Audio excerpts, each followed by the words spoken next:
मैं देश से कितनी मोहब्बत करता हूँ, भारत को किस नाम से पुकारना है, ये मैं तय करूँगा। सुधीर चौधरी आज तक या आपके जैसी जहनियत रखने वाले लोग हमें ये बताएंगे नहीं, और ना हम सुनने वाले। सुधीर चौधरी साहब, शब्दों का थोड़ा सा लिहाज रखिएगा। आदाब, नमस्कार, सत श्री अकाल। 23 सितंबर 2024 एक तिरंगा रैली पूरे महाराष्ट्र से हर गाड़ी के ऊपर तिरंगा लहराते हुए हाथ में संविधान लेकर हम मुंबई की तरफ गए थे। बहुत भव्य रैली थी, सारी दुनिया ने उसे देखा। लेकिन उस रैली के बाद मीडिया का क्या रवैया था इस रैली के ताल्लुक़ से आपने बहुत सारे टेलीविज़न चैनल्स के अंदर और कुछ बिकाऊ यूट्यूब के ज़रिए आपने देखा होगा। मीडिया और मजलिस का एक अलग रिश्ता है। मजलिस मीडिया में जाती नहीं और मीडिया को मजलिस के बगैर नींद आती नहीं। कहीं ना कहीं कुछ ना कुछ ढूंढते रहते हैं कि इनके खिलाफ क्या लिखा जाए, कैसे इन्हें और बदनाम किया जाए करके।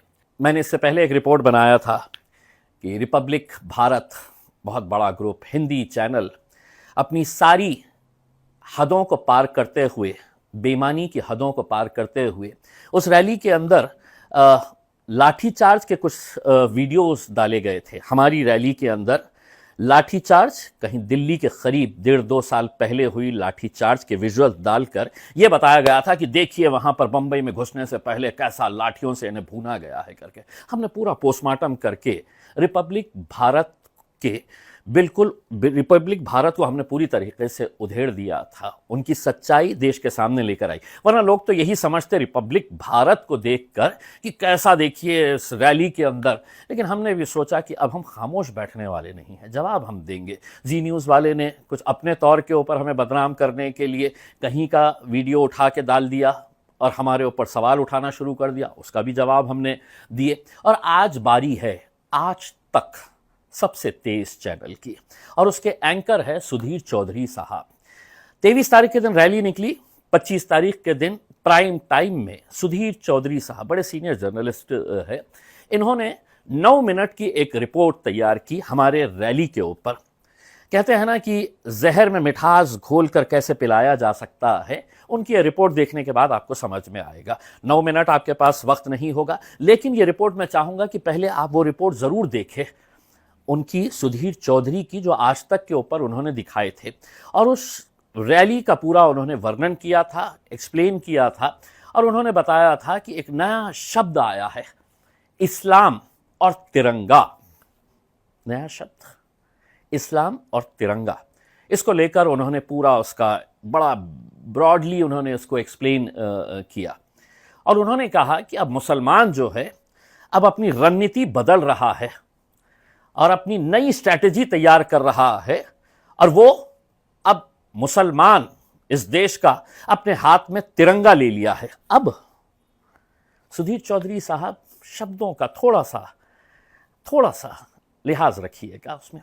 अब नहीं, 1947 के अंदर जब ये देश आज़ाद हुआ है सुधीर चौधरी साहब, तो हमारे पूर्वजों से पूछा गया था कि आप यहां रहना चाहेंगे या पाकिस्तान जाना चाहेंगे। जिन्हें जाना था वो पाकिस्तान चले गए। मेरे पूर्वजों ने कहा कि ये नहीं, ये सरजमीन हमारी है, इस मिट्टी में हम पैदा हुए हैं और इंशाल्लाह इसी मिट्टी के अंदर दफन होंगे।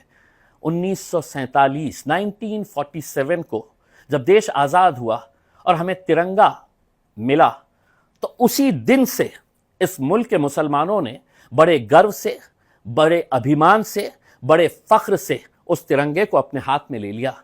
किस बुनियाद के ऊपर सुधीर चौधरी साहब आप ये कह रहे हैं कि अब मुसलमान अपने हाथ में तिरंगा उठा रहा है करके? सुधीर चौधरी साहब ने इसके ताल्लुक से क्या कहा है, पहले ये सुन लीजिएगा। आपके लिए एक नया शब्द हम लेकर आए हैं, और आज का नया शब्द है इस्लाम और तिरंगा। और आज इस्लाम और तिरंगे की हर जगह बात हो रही है हमारे देश में। ये नया एक कॉम्बिनेशन आया है, इस्लाम तिरंगा। सुधीर चौधरी साहब, मुझे पता नहीं है कि आप चश्मा लगाते हैं या आपके एडिटर्स चश्मा लगाते हैं नहीं लगाते हैं, या इन्हें आँखों का कुछ प्रॉब्लम है, इन्हें सच्चाई दिखाई नहीं देती है। आपने अपनी रिपोर्ट के अंदर कहा कि 12,000 लोग इस रैली के अंदर मौजूद थे। मुझे मालूम है आपने एक आंकड़ा कहाँ से उठाया है।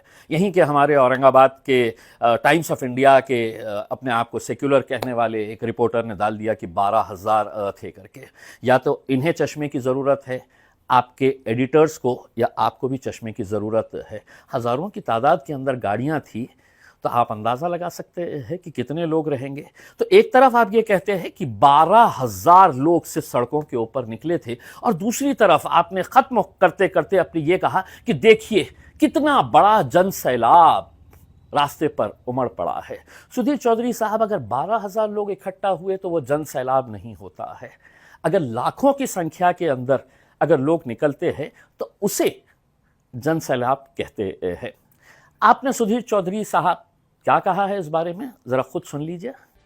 लेकिन महाराष्ट्र में जब देश के 21 करोड़ मुसलमानों में से सिर्फ 12,000 मुसलमान सड़कों पर उतर आए, तो इन दृश्यों ने हर किसी को हैरान कर दिया। और अब लोग कह रहे हैं कि अगर देश के 1% तो छोड़ दीजिए, देश के 0.01% मुसलमानों के सड़कों पर उतरने से अगर ऐसा जन सैलाब आ सकता है, तो अगर 1% मुसलमान सड़कों पर उतर आए तो देश में क्या स्थिति हो सकती है, आप कल्पना कीजिए। आपने कई सवाल इस वीडियो के जरिए उपस्थित किए हैं। उसमें आपने कहा कि आज का मुसलमान राष्ट्रवाद, तिरंगे से अपने आप को जोड़ रहा है। इससे पहले कभी ऐसा देखा नहीं गया है करके कि इतने सारे तिरंगे लेकर मुसलमान निकले हैं। सुधीर चौधरी साहब, मैं औरंगाबाद में 10 साल से लोक प्रतिनिधि हूँ, आमदार था, एमएलए, फिर उसके बाद एमपी बना 5 साल के लिए। और उससे पहले भी बड़े गर्व के साथ जब भी 15 अगस्त हो, 26 जनवरी हो, बड़े फ़ख्र के साथ इस मुल्क के मुसलमानों ने हमेशा तिरंगे का एहतराम किया है और इंशाअल्लाह आगे भी करते रहेंगे। इन 10 सालों के बारे में मैं अपने बारे में ये कह रहा हूँ जिस पर शायद आपकी नज़र कभी पड़ी नहीं है। हर 15 अगस्त को, यौम आज़ादी के मौके के ऊपर, और 26 जनवरी को जब हम रिपब्लिक डे मनाते हैं, तो मैं पिछले 10 सालों से बहुत बड़ी तिरंगा रैली निकालता हूँ। हम बड़े फ़ख्र के साथ सभी लोग जमा होते हैं, हम झंडा, हमारा गर्व से हम वहाँ पर सलामी देते हैं, और उसके बाद शहर के गलियों से, रास्ते से होते हुए ये तिरंगा रैली पिछले 10 सालों से हम लोग निकाल रहे हैं। हज़ारों की तादाद के अंदर, 12,000 नहीं, हज़ारों की तादाद के अंदर लोग अपने हर गाड़ी के ऊपर तिरंगा लगाकर, और उसमें कई सारे ऐसे होते हैं कि जिनके सर के ऊपर टोपी होती है, दाढ़ी वाले है, आप देखकर, हुलिया देखकर पहचान सकते हैं, अरे ये तो मुसलमान है करके। इसमें तो इन 10 सालों के अंदर कभी आपको नज़र नहीं आया कि हम तिरंगा आज नहीं उठा रहे हैं, हम तिरंगा बहुत पहले से उठाते आ रहे हैं। और मैं ही क्या, मेरे पार्टी के अध्यक्ष अपने दफ्तर में तिरंगा लहराते हैं, कभी आपके ऊपर नज़र नहीं पड़ी इनके ऊपर? मुल्क के हर मुसलमान बड़े फ़ख्र के साथ इस तिरंगे को लहराता है, अपने दिल से लगाए हुए है, और आप कहते हैं कि अब मुसलमान तिरंगा उठा रहा है। सुधीर चौधरी साहब, आपने क्या कहा है खुद ज़रा सुन लीजिएगा और उसके ऊपर थोड़ा गौर करिएगा कि कितनी सफाई से आपने मिठास घोलकर जहर पिलाने की कोशिश की है देशवासियों को। लेकिन हमने सोचा कि चलिए हमको भी जवाब देना ज़रूरी है। तो आपने क्या कहा है ज़रा खुद सुन लीजिएगा।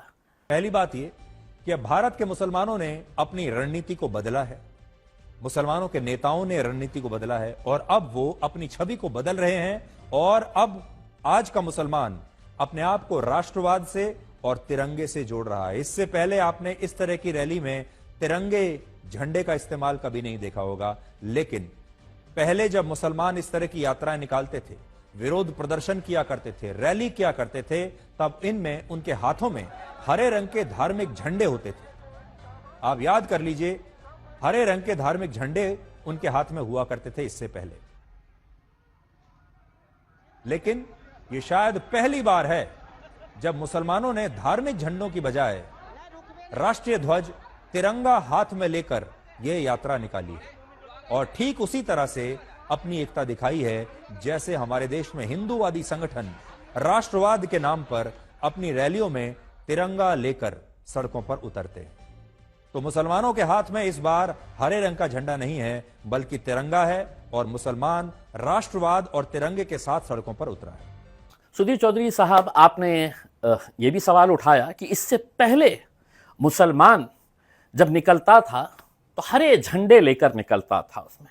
जी हाँ, इस मुल्क के अंदर क्या करें सुधीर चौधरी साहब, रंगों को भी बांट दिया गया है। किसी ने कुछ रंग उठा लिया है, किसी ने कुछ रंग उठा लिया है, हम तो तिरंगे को अपनाते हैं। तो आपने ये कहा कि इससे पहले मुसलमान जब निकलता था तो हरा झंडा लेकर निकलता था। आपने ये बोलते वक्त आपके स्क्रीन के ऊपर हरा झंडा दिखाया गया, लेकिन वो किस मौके के ऊपर था? हमारे शिया बरादरान जो है, हमारी शिया कम्युनिटी जब मुहर्रम का ताज़िया लेकर जाती है, मुहर्रम का जुलूस निकलता है, तो आपने उस जुलूस की तस्वीरें दिखा दिए हैं और उसमें आपने एक हरा झंडा दिखा दिए है। ये कोई सियासी मामला नहीं था, ये एक रिलीजियस ओकेजन के आपने विजुअल्स दिखा दिए। ये कहते कि मुसलमान जब भी निकलता तो हरा झंडा लेकर निकलता है करके, और आपने है तो हमारे शिया भाइयों के मुहर्रम के जुलूस की वो तस्वीरें दिखा दी, वो वीडियो चला दिया जहां पर वो हरा झंडा नज़र आ रहा है। तो मेरे हिसाब से सुधीर चौधरी साहब, या तो आपके एडिटर को पता नहीं है जिसने ये रिपोर्ट बनाई है, जिसने ये विजुअल्स डाला है, उससे पूछिएगा। ये कोई सियासी मामला नहीं था, ये तो एक रिलीजियस फंक्शन था। जब हिंदू भाइयों का कोई त्यौहार आता है वो भी भगवा झंडा लेकर निकलते हैं। जब दलित भाइयों का कुछ धार्मिक त्यौहार आता है, कुछ ओकेजन आता है, वो भी नीला झंडा लगाकर निकलते हैं। आपको तकलीफ क्यों हो रही है कि मुसलमान जब निकलता है तो हरा झंडा? देखिए, जब तिरंगे की बात आती है तो हम तिरंगा बिल्कुल हम पूरा सम्मान करते हैं, लेकिन ये कहना गलत होगा कि मुसलमान अब तिरंगा उठा रहा है, ये गलत है। सुधीर चौधरी साहब, आप जब ये कहते हैं कि अब मुसलमानों ने तिरंगे को अपने हाथ में लिया है करके, तो मैं आपको थोड़ा सा याद दिला दूं, 1947 से हम ये झंडा उठा रहे हैं। 52 साल तक इस झंडे को किसने हाथ नहीं लगाया, आप जानते हैं? आप जानते हैं सुधीर चौधरी साहब, इस देश के बहुत सारे लोग जानते हैं कि किसने 52 सालों तक, 52 ईयर्स तक तिरंगे को अपने हेडक्वार्टर के ऊपर नहीं लहराया था। सुधीर चौधरी साहब, उस संगठन का नाम है राष्ट्रीय स्वयं सेवक संघ, RSS। शायद मेरे हिसाब से आपका भी ताल्लुक वहीं से है, इसीलिए आप हमारे ऊपर इल्ज़ाम लगा रहे हैं। हमने तो फख्र के साथ 1947 से लगातार इस झंडे को अपनाया है। अब 3 बड़े सवाल इनसे और पूछने चाहिए, जिनमें पहला बड़ा सवाल यह है कि तिरंगे के साथ यात्रा निकालने के बाद क्या अब ये लोग राष्ट्रगान पर भी बिना किसी आपत्ति के खड़े होना शुरू करेंगे? दूसरा सवाल, क्या वो भारत माता की जय के नारे भी लगाएंगे? और तीसरा, उनके लिए पहले देश है या पहले धर्म है? सुधीर चौधरी साहब, आपने 9 मिनट की रिपोर्ट ख़त्म करते वक्त अपना एक फ़ैसला सुनाया है। आप जज बनकर इस मुल्क के मुसलमानों से सवाल किए हैं। आपने 3 सवाल पेश किए हैं, जो बहुत ही भद्दे किस्म के सवाल आपने देश के मुसलमानों से किए हैं। आपका पहला सवाल ये है कि क्या अब ये सब देखने के बाद इस मुल्क का मुसलमान राष्ट्रगान के मौके के ऊपर बिना किसी आपत्ति के खड़े रहेगा? मैं सुधीर चौधरी साहब आपको, आपके चैनल को चुनौती देता हूं, चैलेंज करता हूं। आप बताइए, कब और कहां किस मुसलमान ने राष्ट्रगान होते वक्त सम्मान के साथ, गर्व के साथ, अभिमान के साथ, फख्र के साथ खड़ा नहीं रहा है करके? और आप खुलेआम कह रहे हैं कि मुसलमान क्या आप राष्ट्रगान के मौके के ऊपर बिना आपत्ति के खड़े रहेगा? हम खड़े रहते हैं उसमें, लेकिन इस सवाल के जरिए आपने अपने और अपने चैनल की सोच जरूर लोगों तक पहुंचाने की कोशिश की है। आपने दूसरा सवाल यह किया है कि क्या अब मुसलमान भारत माता की जय के नारे लगाएगा? सुधीर चौधरी साहब, इस देश को अलग अलग नामों से पुकारा जाता है। कोई हिंदुस्तान कहता है, कोई भारत कहता है, इंडिया कहता है। उसमें मैं अगर ये कहूँगा कि मैं जय हिंद कहूँगा, जय भारत कहूँगा, और आप मुझ पर थोपेंगे कि नहीं आपको ये नारा लगाना है, तो सुधीर चौधरी साहब, आप जो कहेंगे मैं उसका पालन नहीं करूँगा। मैं देश से कितनी मोहब्बत करता हूँ, क्या नारे लगाना है, भारत को किस नाम से पुकारना है, जय जयकार करनी है, ये मैं तय करूँगा। सुधीर चौधरी आज तक या आपके जैसी जहनियत रखने वाले लोग हमें ये बताएंगे नहीं, और ना हम सुनने वाले हैं उसमें। यकीनन इस मुल्क से हम मोहब्बत करते हैं, लेकिन आप कौन होते हैं हमें सर्टिफिकेट देने वाले कि आपको ये कहना पड़ेगा, इस देश के अंदर रहना पड़ेगा? तो नहीं, ये देश जितना आपका है शायद उससे ज़्यादा कुछ हमारा है, क्योंकि हमने तो आप बाय बर्थ है, हमने by choice, by birth and by choice इस मुल्क को अपनाया है हमने। तो इसीलिए आपका ये सवाल भी मेरे हिसाब से थोड़ा बेहुदा किस्म का है। सुधीर चौधरी साहब, तीसरा सवाल है कि अब मुसलमानों ने ये तय करना है कि उनके लिए पहले देश है या पहले धर्म है। देखिए सुधीर चौधरी साहब, मुझे पता नहीं है कि आपको इस्लाम की कितनी जानकारी है या नहीं है करके। अगर नहीं है तो शायद मैं आपको एक अंग्रेज़ी की या हिंदी की कुरान भेजता हूँ। उस कुरान के अंदर, इस मज़हब के अंदर ये बताया गया है कि अपने मुल्क से वफ़ादारी करो, अपने मुल्क के लिए कभी जान निछावर करने का मौका आया तो कभी पीछे मत हटो, अपने मुल्क से मोहब्बत करो। ये मेरा मज़हब इस्लाम ने मुझे सिखाया है। तो ये सवाल करना कि आपके लिए देश पहले है या आपके लिए धर्म पहले है, मैं सुधीर चौधरी साहब आपसे एक सवाल करना चाहूँगा। उसमें आपकी ये दो आंखें हैं, उसमें एक को फोड़ना है, तो आप कौन सी फोड़वाना चाहेंगे? इसमें ये फोड़वाना चाहेंगे या ये फोड़वाना चाहेंगे? ये देश है, ये धर्म है, साथ में चलते हैं, किसी को कोई एतराज़ नहीं है। लेकिन आप कौन होते हैं हमसे ये सवाल करने के लिए? नहीं, तुम बताओ ताकि मैं तुम्हें सर्टिफिकेट दे सकूं कि देश पहले आना चाहिए या धर्म पहले आना चाहिए। देश भी हमारा है, धर्म भी हमारा है। आप अपने हिसाब से अपने धर्म का पालन करिए, हम अपने हिसाब से धर्म का पालन करेंगे। हाँ, लेकिन पत्रकारिता करते वक्त सुधीर चौधरी साहब थोड़े ईमानदार शब्दों का इस्तेमाल करिएगा। और ये है कि एक तो बात यह है कि अब पिछले कुछ वक्त से हम देख रहे हैं कि मीडिया जो जहर घोलना चाहे वो घोल रहा है इसमें। लेकिन अब हमने तय किए है कि आपके हर सवाल का हम यूट्यूब के ज़रिए, फेसबुक के ज़रिए, इंस्टाग्राम के ज़रिए हम जवाब देते रहेंगे। आपने जो रिपोर्ट बनाई थी ना सुधीर चौधरी साहब आज तक की, देख लीजिएगा, 25 तारीख के दिन आपने बनाए थे, कुछ लाख तक भी नहीं पहुँचे हैं। हमारी रिपोर्ट जब आएगी उसको 3 दिन के बाद देख लेना कि कितने मिलियंस तक लोग इसे देखेंगे, क्योंकि हम उनको सच्चाई परोस रहे हैं, आप उन्हें झूठ पेश कर रहे हैं। और हाँ सुधीर चौधरी साहब, मैं तो पॉलिटिशियन हूँ, राजनीति के अंदर हूँ। बहुत सारे लोग मुझसे कहते हैं कि क्यों ये मीडिया के चक्कर के अंदर पड़े हुए हैं, आपके पीछे पड़ जाएंगे। मैं ये कहना चाहता हूँ कि मेरी शोहरत किसी अखबार या टीवी की मोहताज नहीं। सीने से लगाए फिरते हैं मुझे मेरे चाहने वाले, इसीलिए डट कर खड़ा हूँ और डट कर आपके हर सवाल का जवाब मैं देता रहूँगा। बहुत बहुत शुक्रिया आपका। Thank you.